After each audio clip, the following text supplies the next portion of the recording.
Is this I is think so. Is this real? Yeah, we have no viewers. Oh, that's sad. Well, let's hope someone tunes in. No, I don't.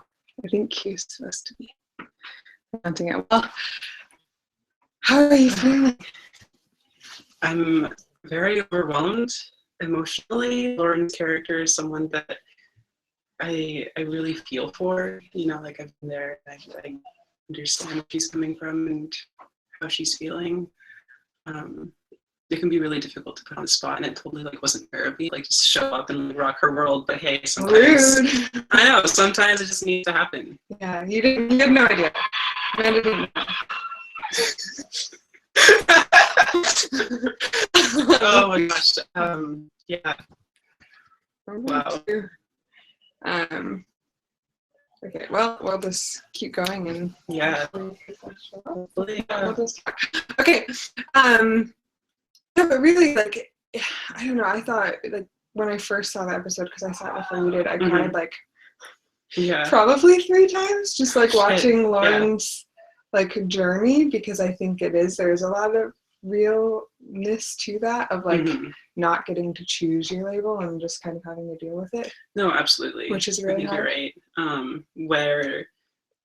Where we are born into this world that with the bodies that we have, and it can be really difficult for anyone to feel okay with that when there's so much that's really like going against us. You know, like we're kind of set up for failure in a lot of ways, and it can be really difficult to accept yourself in the face of that. So I feel for Lauren. I totally know where she's coming from. Those are sentiments that I know that I've experienced and that you've experienced, and that so many other people who are intersex go through almost on a daily basis. Oh yeah, totally. You're constantly dealing with it. Yeah, because it's not something that we asked for. Yeah, it's just I mean, she had it exactly right. Like, she didn't get to choose her label, and she's doing the best she can. And I think, like, I don't know, I've definitely experienced some of the stuff that she's been experiencing, as far as like being thrust into the spotlight, and like, I mean, in a way I chose it, but at the same time, like, I didn't expect it to be as much of a journey as it's been, I think, because it definitely is, like, it's tough. Yeah, it's definitely tough. At the same time, it's really important to remember that Lauren is alone in all of this. Yeah, you know, she really is. Like, I mean, her family's not like around, like her dad and her mom aren't really involved, and she doesn't really have good friends to talk to her about it, and so it makes it really hard. Well, do you want to answer some questions? Yeah, let's answer some questions. Okay. Let's make this happen. Shall I just like pull out some Twitters, some tweets? I love you, Amanda, from India. Aw, love you too, India. Oh goodness. Jen says, how is it working with Bailey and the rest of the cast? Okay, this is actually really funny, because Bailey and Lauren are completely antithetical people. They're just opposites. Like, Amanda uses big words. Oh, yes. So you're not wrong. So yeah, no, like, Bailey is a total sweetheart. She's really nice. She's really kind. Has this like really big, genuine smile and like eyes that light up. It's great. So she's really friendly. And then you have Lauren, who I'm honestly kind of afraid of. She's terrifying. Yeah, like there's this moment in the episode where, she just like snaps. Like, she goes off and she's like, "Why did you expect me to become like an activist? Like, could you like force this on me?" And watching Bailey portray that was a big deal. It was a lot. Well, because you were saying you're not used to like Bailey. Well, it was Lauren was yelling at you essentially in that basically episode, but like you'd never seen any side of that from Bailey, so it was really it was incredibly jarring, and really, like, I read the script, so I like expected it, but reading something is completely different than like being right in the middle of a set, having people act with you, and so it was Yeah, it was, oh my God. It was cool. But you also worked with Amy too. Worked with Amy. Or yeah, Rita. And she's also really nice, and she's incredibly smart and like a really good actress. So working with all of the cast was really great because they made me feel really welcome at home. And like, I don't really have very much acting experience, but I didn't feel like that was necessarily a problem because of how like supportive and laid back everyone was about my being there. Yeah, awesome. So you have some more questions. Kimberly loves the big words. Yeah. I like this question of how do we challenge normality? Thomas. Yeah. So basically, what we do is just 2 words: be yourself, and that's it. That's just done. Boom. Pursuing your own identity, building your own person is how we can challenge these structures. And so, it's like that's the best way to go about challenging being normal, is to show the world how you're not. Yeah, I think that's really important, and it's something to like really like. It's easier said than done, but really being okay with being different or being weird or being abnormal, being outside of the normal. I think that is something that it's just kind of like you kind of learn to accept that about yourself, and it doesn't necessarily have to be intersex related. Like, I feel like in this society we have cultural norms that people don't really fit into, but like we're kind of taught that people who dye their hair weird colors are strange people who like just don't want to associate with them. Like they're just or tattoos or have tattoos. I feel like those 2 things are very big like normality issues, especially with our parents, probably. With the parents, yeah. I thought you said parents. I did. Oh, you said parents. Okay, so parents. Yeah. Both of my parents have tattoos, so like it's not that they can be mad at me. That is good. So we have some more questions. How did it feel watching yourself on TV? Weird. Just weird.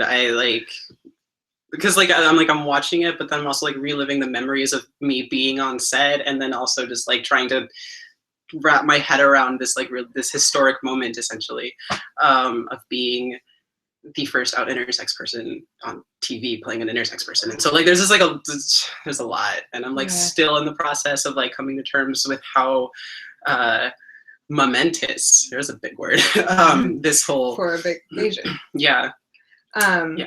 I think I don't know like how much we can tell as far as like how faking it works or spoilers or anything, but like I think something that's really interesting about TV and that you experienced was how many times how many takes they do. Oh my God, yeah. And so I've noticed when watching episodes that we watch film, like you remember exactly what they say because you've seen them film it like 10 times or something. Exactly. So that's kind of interesting. All right. Let's see. Ooh, were there any bloopers with you? Not. Yeah, there was one, I guess. I don't know if it was a blooper, but like when there's in one of the takes that I did, there was this moment where I enter the house and I go to meet Lauren, and I go to shake her hand. And, like that wasn't really in the script, but I figure like I like to shake people's hand when I meet them, and like Lauren just looked disgusted at me. Like she's like, excuse me, put that away. I don't need this in my life. So like that's like the one thing that I guess I can think of. I remember one time you forgot your lines. Just once? Or a couple times. Yeah. Give or take. So Jen asked if Lauren's YouTube documentary video diary thing is going to be a future part of the show. And I don't know what we can say, but her Life by Lauren or her aspirational brand is definitely something that will continue, as far as like she's still trying to get followers and taking selfies with people and all sorts of stuff like that. Yeah. And let's see. Any talk about making Raven a recurring character? Gosh, I hope so. I know. That'd be exciting. That would be so amazing. let's see. Oh, so I don't know this person's name, but they want to know when you first found out about being intersex yourself. Right. Well, I was 13 years old. I was diagnosed with partial androgen insensitivity syndrome, which is similar to what Lauren has. It's really similar to what Lauren has, exactly. It's on the same spectrum, and I was 13 years old. So it would have been the 8th grade. Puberty was weird. Yeah. So can you tell your story? Like the story? The story? Okay, yeah, I can do that. It's my favorite story. Like of everybody's stories, it's my favorite one. Oh my gosh. Okay, so for like a little bit of like background info, a lot of people who find out that they're intersex when they're in their teen years find out because they go to the doctor because they haven't had like their period yet. And that wasn't the case with me. So what ended up happening was that I was in gym class and I was playing football with some friends, just like tossing the old pigskin, you know, and so there was this point where this kid throws the ball at me and I'm like running myself. I'm like in position to catch the ball, and it just like I didn't catch it. I just like funneled it into pelvic region. Thank you. Yep. And I just was enveloped in, it was really painful. So I'll just say that it was an incredibly painful experience, and I don't know how I managed it, but I held it together. I like threw the football back, and then I went to the bathroom, and when I just closed the door and I collapsed and just like kind of held myself together for like 5 minutes or something. And that's when I knew that something was up, basically. What did your mom say? I don't want to talk about it. Okay, too much. Some other time. Okay. So Anne asks if we could talk a little bit about Lauren's struggle with being known as intersex, and does it resonate with us or other intersex people we know? We know a lot of intersex people. Yeah. And I think being known as intersex is something it's a struggle for a lot of people. I think is just kind of because going back to normality and having these cultural norms, like being intersex is not quote unquote in the norm. And so it can be really hard, and it can be very like taboo. Like I think, you know, even if someone's not masculine or feminine enough, like they get teased or mocked. So then well, yeah, and I think people have a lot of assumptions about what it means to be intersex. There's a lot of misinformation going around. Yeah. And so for someone like who's in Lauren's position, for example, where everyone knows that she's intersex, they might not even really know how she's intersex or what intersex means. Yeah. They might think of her as being I'm going to go ahead and use the H word, a hermaphrodite, right? Which is kind of like a mythological creature that doesn't really exist, but we get labeled as that sometimes, and like that's kind of the frame of reference for a lot of people when they think of intersex or when we talk about it. So it can be really difficult for someone in Lauren's position to have a lot of lies or false truths talked about or associated with them. Well, and I think it shows in episode, I forget what number episode this was, but last season, like Tommy was scared to have sex with her because she was intersex, and it's like stuff like that where he had no idea anything about her body or her situation at all. It was just kind of like he had just made assumptions and was scared about it, and I think that can make it really hard. Yeah. I mean, it was a struggle for me knowing I was intersex for a long time, just because I lived in a place where it wasn't really acceptable. It was a very conservative community, which is much like Lauren's background. So that can be, I don't know, that can be really hard. We have a lot of questions and messages about loving us, and we're so proud. What do you want other intersex youth who are watching to know? Ooh, gosh. There's a lot of us. Yeah. We're all here. You're not alone. We're all, I mean, we look a little weird, but we're all normal. We're not normal. Normality doesn't exist. Normality doesn't exist.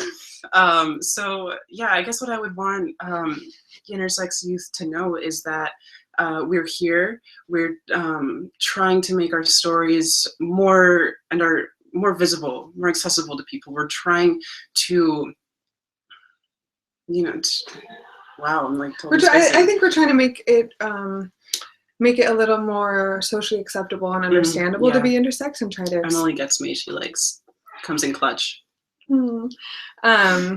Yeah, I think, but ultimately, like, I think in the long term, what you're roundabout way, what you're saying is like, that it is okay, you are okay, and that you're going to be okay. Like, it's being intersex is not something that's shameful or bad or wrong or something that you need to be afraid of. It just is a little different for your experience, but everybody's different in different ways, and so it's just a different way of navigating your life, and it's going to be okay. Yeah, it's going to be okay. Okay, so Jen says that, Jen, I think your pronouns are she, I'm just assuming. She's known as the intersex person amongst my very supportive friend group and still struggling with it even though she's out. I'm amongst supportive people. It still feels weird to be the community representative. That can be hard. I feel like with any token friend, it can be, no matter what it is, like, it can be hard to be that. And kind of like feel like you speak for the entire community, no matter what. Yeah, I think what's important to do is to remember that you're speaking from your own personal experience, right? So like within your friend group, for example, I know that you've talked about how you're sort of the token intersex person, or like the intersex person, and I'm not really sure like what your situation is insofar as you are, like, whether or not you're educating them, right? So the important thing to remember is that you're talking from your experiences, and that you need them to know that, right? That this is something that's personal to you, and that yes, a lot of people do go through similar struggles, but at the same time, you can't speak for the entire community, and that your friends shouldn't build assumptions about all of us based off of your experiences. And I think on top of that, when you are the token intersex friend, like, knowing that doesn't mean you necessarily have to always talk about it. Like, also it's I've learned, especially when doing this work full time, it's like some days I'm just like, I don't want to talk about it. Like, I've been dealing with it all day, all week, all month. Like, and you just kind of get exhausted about talking about the same thing over and over again, especially when there are times when it can be very emotional and hard. Yeah. And so just recognizing that in your friend group, that you don't always need to talk about it. Yeah, it's totally okay to take a step back if that's what you need to do to take care of yourself. Yeah, I think that self-care is very important. Oh, cool. Yes, you do use feminine pronouns. Nice. Yay, she, her pronouns. I saw another one that I liked by Thomas. How do you think race, gender, class, and sexuality affect and mitigate being intersex? This is a great question, because Thomas is going to bring us into like a really intersectional analysis of intersex. And I wish I had a better way of answering this question, because really it's not something that's talked about. I would say that we would have to look at how it is that communities of color have access to medical care, because that's going to be the first thing that affects how their families or their families, friends, and like medical experiences affect their being intersex. Yeah, I think that's a good one for dealing with race and class, but also with gender. I think certain people, what I talked about earlier, was like not being masculine or feminine enough. And so I've known with certain intersex people where it's like they ever really struggle with fitting into this gender role that they've been assigned or that they've been raised as, and being teased for that, and then finding out they're intersex, and then kind of like, right, like realizing that you don't meet the standard of an ideal woman or an ideal man. You don't fit in that box. Exactly. It's really hard for a lot of people.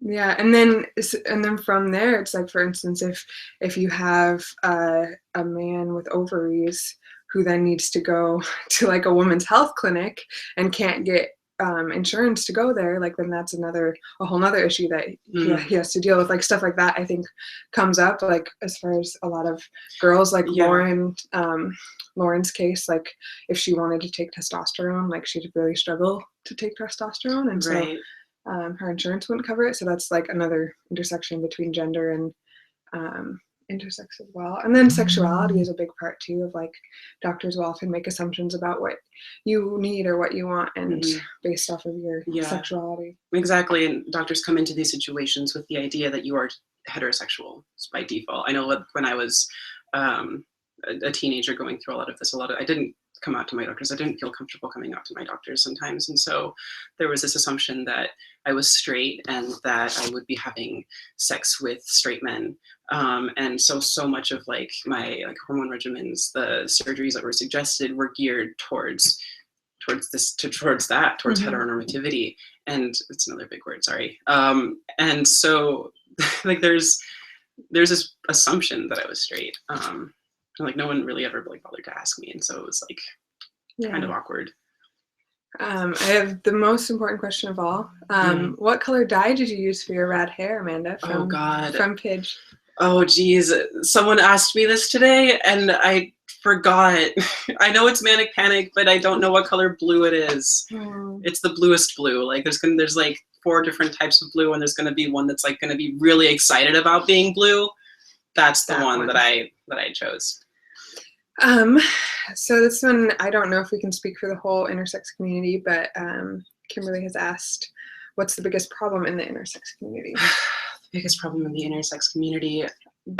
Surgeries. Yeah, like that's just it. Like this, ultimately it's a problem, I think, it's a larger social problem about what we think a normal body ought to look like, right? And so surgeons surgically construct that, oftentimes without our consent because we're infants when that happens. So these kinds of invasive non-consensual surgeries are probably the most paramount issue faced by the intersex community. And those surgeries will oftentimes result in a whole host of problems. It's, a lot of doctors think that nothing will happen, but really it can be anything from loss of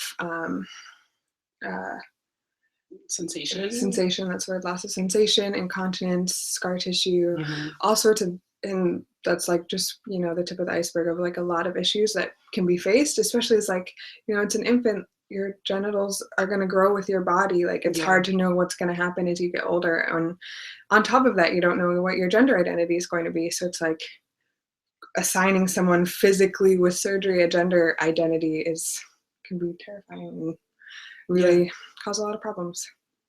So I think that's the biggest problem. Yep. And then, so we're only going to be on, I think, for a few more minutes. I think I have a question for me about when intersex experiences are coming. Ooh, and exciting. They're coming. They're coming very soon. They're on their way. They're on their way. I've been filming with a lot of different people. Hopefully, we're going to film tomorrow. Hopefully, yeah. And I've been really struggling with grad schools, but they're coming. And I'm thinking hopefully the next couple weeks. I'm sorry, Pigeon. I'm sorry. Sorry, we forgot the hair color. Yeah. And then, so one last big question. What was the hardest thing about doing the episode? Hardest thing about doing the episode? Gosh. The hardest thing about doing the episode was... Was it hard? I mean, hard isn't like something that I would like even call it to begin with, I guess. It was hard reading through it. It was hard knowing that, Lauren's experience is an experience that a lot of people go through. And so in that way, it was like really emotionally like tolling, but actually doing it was a good time. Yeah, I think it was, you were very nervous. I think you were very nervous. I mean, you rocked it. Yeah. Well, thank you. They rocked it, knocked it out of the park. I did my best. Yeah, I don't know. It was, they really took care of you. And something I think I said this to you while we were there, because that's helped me at least. Something I learned is like when you're watching or when they're filming, like everyone's expecting you to say your lines. Like when it's scripted like that, like everyone's sitting there waiting for you to say them. Yeah. Whereas for you, like if you're not an actor, it can be very weird to be like saying these things that right. I guess something that was like, yeah, you're right. You're absolutely right. And one of the things that was like difficult about that was, how do I say that organically? How do I say it in a way that doesn't make it sound scripted and sound canned. Yeah, exactly. But so they rocked it. knocked it out of the park. Okay, a couple of questions. Okay, a lot of questions. Okay, hold on, just 2 more things. How can people be allies to the intersex community? Ooh. I think they can follow, interact, and share our work and let us speak for ourselves and tell our own stories and share those, because I think those are really important. And donating to our cause. It's great. It helps. But really, I really think like just kind of letting us tell our stories and being there to respond and care and to share those and to really and be willing to stand up for us when sometimes we're not able to stand up for ourselves, I guess. Yeah, exactly. But yeah, retweet, share, like, comment. And speaking of this, Anne has asked where do you get the awesome t-shirts? And we actually made these specifically for the episode and handed them out to the cast. Yep. And we will hopefully have a new batch, whether it's like exactly like this or similar. We'll have more t-shirts hopefully soon, and you can buy them. Cool. All right, I think we're good. Everyone's just saying how great you are. Oh my goodness. I love all of them. And this video will be going on YouTube. As soon as we're done here, it will automatically load. So you can watch there. Yeah. Hope Bye, you do. Guys. See ya. Thanks.